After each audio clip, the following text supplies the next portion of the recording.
My first word is abbreviate. Abbreviate means संक्षिप्त करना, means छोटा करना, शॉर्ट करके बोलना. जैसे see the example sentence, kilometre is usually abbreviated to km. मतलब हम लोग किलोमीटर को शॉर्ट में km करके लिखते हैं. हम लोग लिखते हैं ना 8 km, मीन्स उसका किलोमीटर होता है. That is called the abbreviation. Next my word is abased. Abased मतलब होता है लज्जित होना, शर्मिंदा होना. सेंटेंस देखिए आप, Raju was looking अबैस्ड.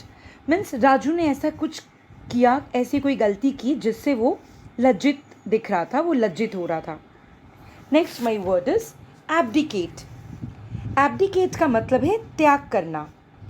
C the sentence, the queen abdicated in favour of her son. Means रानी ने अपने बेटे के लिए त्याग कर दिया. अब किसी चीज़ का त्याग कर दिया, कोई सिंहासन का त्याग कर दिया, कोई चीज़ छोड़ दी, अपने बेटे के लिए रानी ने एब्डिकेट कर दिया. हम लोग इस तरह से बोलेंगे. Next word is ablaze. Ablaze का वर्ड मतलब होता है तेज़ी से जलता हुआ. Soldiers use petrol to set the building ablaze. मतलब सोल्जर्स ने, सिपाहियों ने बिल्डिंग को जलाने के लिए, तेज़ी से जलाने के लिए पेट्रोल का यूज़ किया. Soldiers use petrol to set the building ablaze. Next is able. Able का मतलब होता है सक्षम, योग्यता, या आपके पास जब टाइम होता है, आप एबल हैं, जाने में सक्षम हैं, तो इसको हम लोग समय होना भी बोलते हैं. See the example, I was able to solve the problem quickly. मतलब मैं इस समस्या को, इस प्रॉब्लम को तुरंत सॉल्व करने में सक्षम थी. I was able to solve the problem quickly. Another example, will you be able to come to a meeting next week. ये मैं पूछ रही हूँ, क्या आप नेक्स्ट वीक में मीटिंग में आने में सक्षम हैं. मतलब क्या आप आ पाएंगे, आपके पास टाइम होगा आने का. इसके लिए भी हम लोग ये एबल वर्ड यूज़ करते हैं. Next is abnormality. एबनॉर्मलिटी मतलब जो कोई आदमी एबनॉर्मल होता है, नॉर्मल से अलग, सामान्य से अलग, नॉर्मली नहीं दिखता वो, तब हम लोग इस वर्ड को यूज़ करते हैं. He was born with an abnormality of the heart. Means normal लोगों के हार्ट जो अच्छे होते हैं, हेल्दी होते हैं, बट वो पैदा हुआ एक एबनॉर्मल हार्ट के साथ. मीन्स कुछ प्रॉब्लम थी उसके हार्ट में, उसके दिल में कुछ प्रॉब्लम थी, पूरा हेल्दी वो नहीं था. Next my word is aboard. Aboard का मतलब होता है सवार होना. Welcome aboard this flight to Kolkata. स्वागत है आपका कोलकाता के विमान में. मीन्स इसमें सवार होने के लिए, कोलकाता के विमान में जाने के लिए आपका स्वागत है. अबॉलिश. अबॉलिश का मतलब होता है किसी प्रथा को समाप्त करना.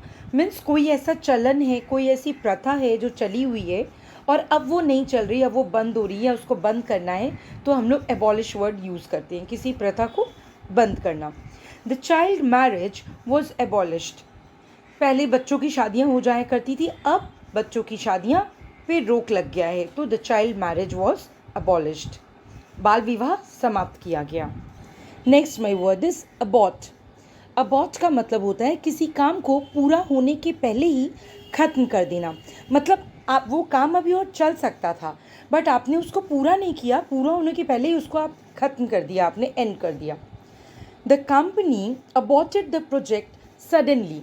जैसे होता है ना, कोई प्रोजेक्ट चल रहा होता है या कोई चीज़ चल रही होती है, कोई चीज़ पे काम हो रहा होता है और कोई डिसीजन लिया जाता है, नहीं इसको यहीं स्टॉप कर दो, अचानक से इसको कंपनी ने बंद कर दिया.